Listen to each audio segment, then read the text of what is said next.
The annual NBA dunk contest held over All-Star Weekend always creates a hype that is tough to match, especially if a heated clash is expected.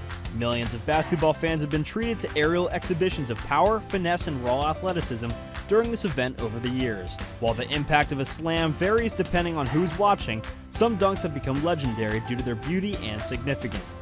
The NBA All-Star Dunk Contest has been running for over 4 decades. There are several memorable dunks that are usually brought up in conversations. Several of these dunks influence future slam artists as well as casual basketball fans. As this year's dunk competition approaches, it's time to list some of the greatest slams of all time. So without further ado, here are the top 5 NBA Slam Dunk Contests of all time. At number 5, Dominique Wilkins vs. Spud Webb in 1986. An epic clash that is still recalled every now and then when there is a dunk contest to take place. Dominique Wilkins and Spud Webb, who are good friends and Atlanta Hawks colleagues, squared off in the fight. Dominique Wilkins won the bout. Winning the championship in his second season, Wilkins was famed for his rim-rattling windmill dunks. The force and execution of some of his two-handed slams were almost too astounding to be true, and they were a thing of beauty. Spud Webb, despite his diminutive stature, quickly became a popular favorite.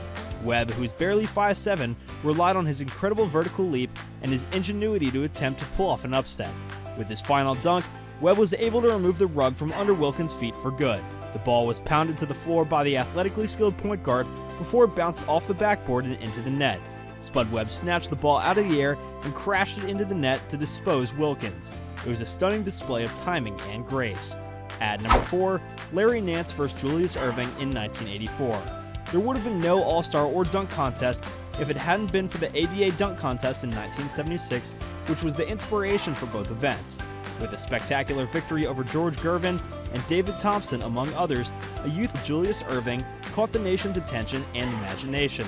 As a result of the NBA's decision to add the tournament in 1984, it was only right that Dr. J of the Philadelphia 76ers would return to defend his title as the first Grand Slam champion. Julius Erving invented the free throw line slam, which is still in use today. Several players, including the man who is widely credited with popularizing it, Michael Jordan, have attempted to replicate the move in their own games. Larry Nance, on the other hand, had ideas and went on to become the NBA's first ever dunk champ. Erving, the gigantic Ralph Sampson, and then rookie prodigy Clyde Drexler were all defeated by him. At number 3, Michael Jordan vs. Dominique Wilkins in 1988. The duel between MJ and Dominique Wilkins, which was previously regarded as the mother of all dunk competitions, elevated the event to a whole new level of significance. Wilkins had already defeated Jordan in a showdown in 1985, so the matchup was much anticipated.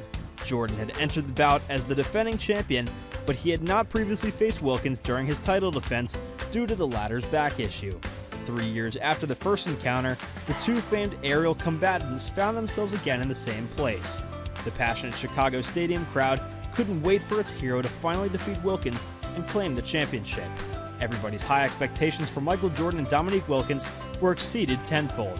The highly anticipated showdown between two of the finest dunkers of their time lived up to the expectations of the public.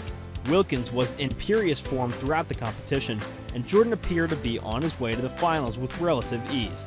Wilkins' legendary and thunderous two-handed dunk was given a severely low score of 45, which surprised practically everyone, including Jordan, who was astonished by the decision. It laid the groundwork for what will be known as the dunk. It was a watershed moment in basketball history.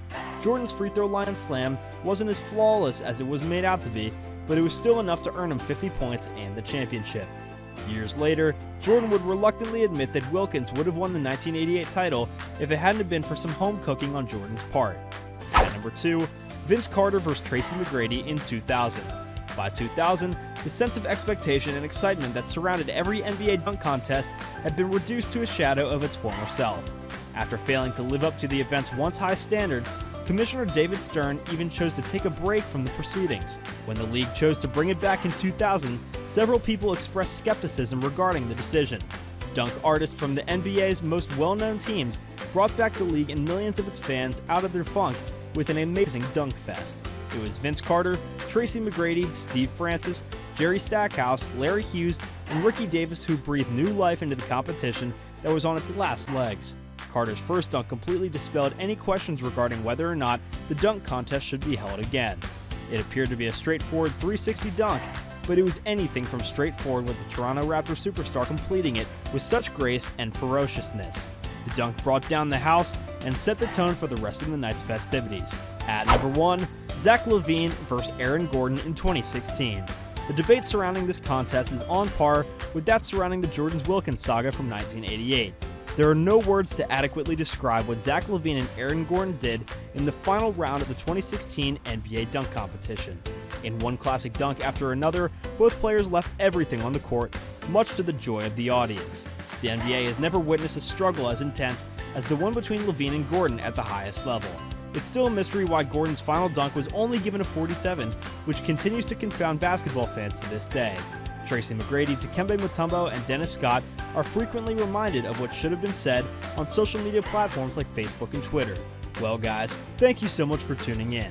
Be sure to smash that like button, subscribe to the channel, and hit that notification bell so that you never miss a video. We'll see you guys next time.